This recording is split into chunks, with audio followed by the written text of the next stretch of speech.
Alors, soyez bénis, bien-aimés, pour tous ceux qui me suivent en ce moment, de près ou de loin, que le Seigneur vous bénisse, qu'il vous fortifie.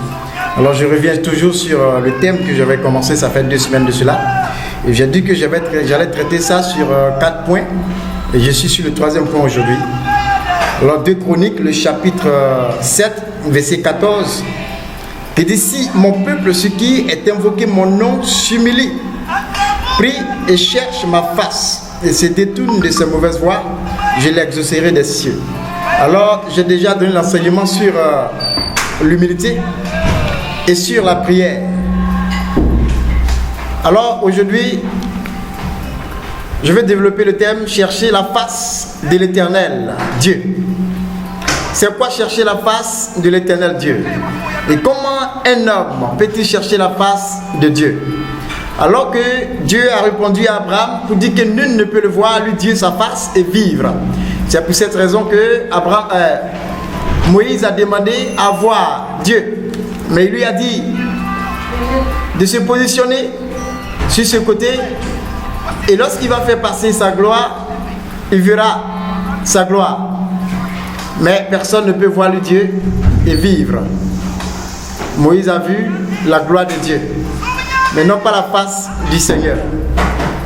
Donc, en quoi consiste chercher la face du Seigneur? Et le premier point, chercher la face du Seigneur dans la méditation biblique. Dans la méditation de la Bible, fait partie de chercher la face de l'Éternel. C'est-à-dire lire la Bible jour et nuit. Comme Josué 1, verset 8 l'a dit, j'ai déjà donné un enseignement là-dessus lorsque je développais sur la prière. Lorsque je développais sur la méditation de la parole de Dieu. Et Hébreux, le chapitre 4, verset 12, dit que la parole de Dieu aussi est vivante et efficace, plus tranchante, comme plus qu'une épée à double tranchant. De ce que nous devons méditer la parole de Dieu. Après, pendant que l'eunuque éthiopien qui était venu adorer Dieu, chercher la face du Seigneur à Jérusalem, à son retour, il était en train de lire la Bible, mais il ne comprenait pas. Il a fallu l'intervention de Philippe pour qu'il puisse comprendre la parole de Dieu qu'il était en train de lire. Donc, il faut méditer la parole de Dieu justement pour mieux comprendre quelle est la pensée de Dieu en toutes choses. Cela fait partie de chercher la face de Dieu. Lorsque nous parlons de chercher la face de l'Éternel, la méditation de la parole de Dieu fait partie. C'est le premier point. Et le deuxième point, chercher la face de Dieu dans la prière.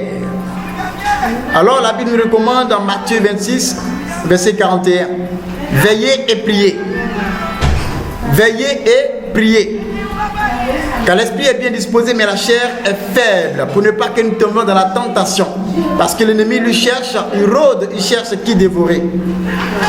Alors, Dieu nous recommande de prier sans cesse. Cela fait partie de chercher la face de Dieu. Alors, 1 Thessaloniciens 5, verset 17, il nous a dit, et priez sans cesse. Comme Daniel. Daniel avait une vie de prière. J'ai déjà donné l'enseignement sur la prière, donc je ne viens plus là-dessus. Mais cela fait partie, lorsque l'on demande à un chrétien, un enfant de chercher la face de Dieu, la prière fait partie. Et la méditation de la parole de Dieu aussi fait partie. Alors, le troisième point, nous voulons parler du jeûne. Le jeûne fait partie aussi lorsqu'on parle de chercher la face de Dieu. Lorsqu'on dit chercher la face de Dieu, c'est lorsque quelqu'un se retire pour aller jeûner. On peut dire qu'il va chercher la face de Dieu dans le jeûne.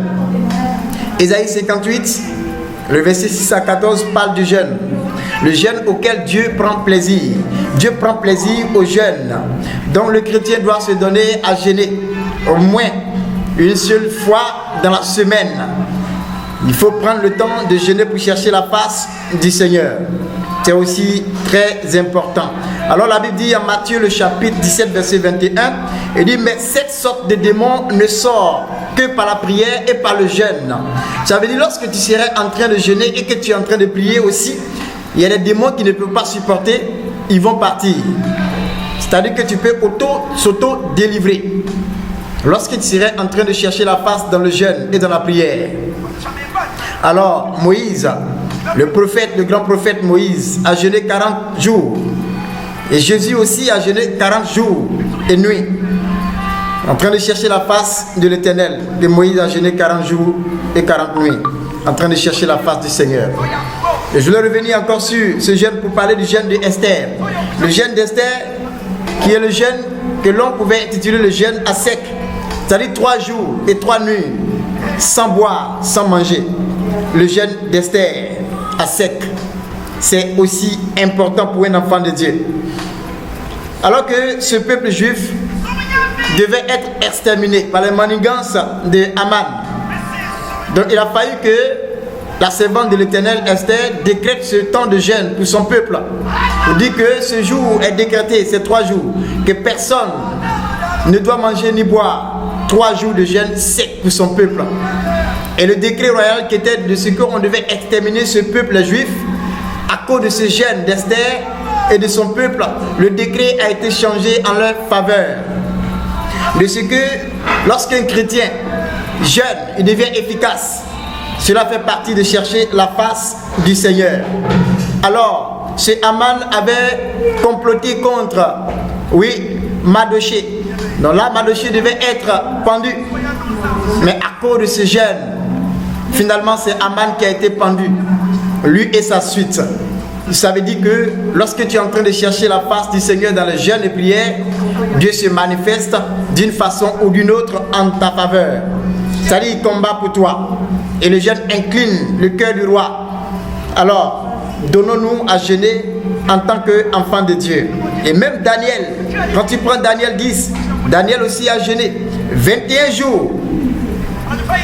Il était exaucé depuis le premier jour qu'il a eu la résolution de prendre ce jeûne. Mais la Bible dit qu'il y avait des démons de Perse qui ont bloqué la prière de Daniel, qui ont bloqué l'exaucement. Il a failli l'ange Michael pour venir débloquer, ce jeûne et l'exaucement de Daniel. Ça veut dire que lorsque nous prenons le temps de jeûner, Dieu est déjà au contrôle. Donc portons un regard favorable sur le jeûne, bien-aimé, parce que Dieu prend aussi un regard favorable sur le jeûne. Pour aller chercher la face du Seigneur, on doit jeûner. Alors, je reviens encore pour dire, chercher la face de Dieu aussi consiste à donner à Dieu. Oui, il faut donner à Dieu. Et lorsque tu seras en train de donner à Dieu ce que tu as, cela fait partie de chercher, quand on parle de chercher la face du Seigneur. Si mon peuple, ce qui est invoqué mon nom, s'humilie, prie et cherche ma face, c'est-à-dire que le chrétien doit chercher la face du Seigneur. Et lorsque tu seras en train de chercher la face du Seigneur, il se laissera trouver par toi. Donc le donner fait partie de cette clé, chercher la face de l'Éternel. Dieu même dans sa miséricorde a donné son Fils unique pour sauver l'humanité, pour renouer l'alliance qui était entre l'homme et Dieu. Oui, Jésus-Christ, c'est pour cela que Jésus est venu à la croix pour sauver l'humanité. Et Genèse 22, versets 1 à 14, Abraham, le patriarche, lui aussi, il a cherché la face de l'Éternel. Il a obéi et il allait donner son Fils unique. C'est en cela que Dieu s'est démontré à lui que le lieu sur lequel il se tenait, il a donné à ce nom-là le nom de Jéhovah Jireh. C'est-à-dire là, il a pourvu. Alors lorsque tu vas prendre la résolution aussi de donner ce qui te coûte, Dieu aussi va se souvenir de toi. Cela fait partie de chercher la face de l'Éternel. Cela fait partie de chercher la face de Dieu. Alors je reviens encore pour parler de Anne. Anne qui n'avait point d'enfant. Elle faisait partie des 2 femmes de Elkana. Elkana qui avait pour femme Pénina. Pénina avait des enfants et Anne n'en avait point. Mais la Bible nous dit que chaque année, il y a une période bien déterminée, cette famille se déplaçait pour aller à la montagne, pour aller à Silo. Oui, pour aller chercher la face de l'Éternel. Cela se faisait plusieurs années. Mais l'année où Anne a pris la résolution de faire une prière spécifique à Dieu, c'est-à-dire qu'elle a fait un vœu à l'Éternel de ce qu'elle en a besoin d'un enfant, puisque Pénina avait des enfants, et chaque année elle se moquait de Anne. Mais l'année où Anne a eu la résolution pour dire que, cette révélation pour dire, elle doit faire un vœu à l'Éternel, lorsqu'elle a fait le vœu à Dieu, pour dire que si tu me donnes un enfant mâle, je vais te consacrer cet enfant pour le service. Et cette demande a plu au Seigneur. Anne est allée chercher la face de Dieu à Silo. Oui, c'est pendant cette période qu'elle a été exaucée. Bien-aimé, je veux t'amener à comprendre que lorsque nous partons chercher la face de Dieu dans le jeûne et dans la prière, dans la méditation, dans le donner, Dieu se révèle à nous. Il nous répond, il nous exauce. C'est en cela que Anne a été exaucée. Effectivement, l'année qui suivait, Samuel est né. Bien-aimé, on ne doit pas jouer avec la parole de Dieu. On doit la mettre en pratique. Comme Dieu nous dit, le peuple sur lequel est invoqué mon nom, s'humilie, prie et cherche ma face.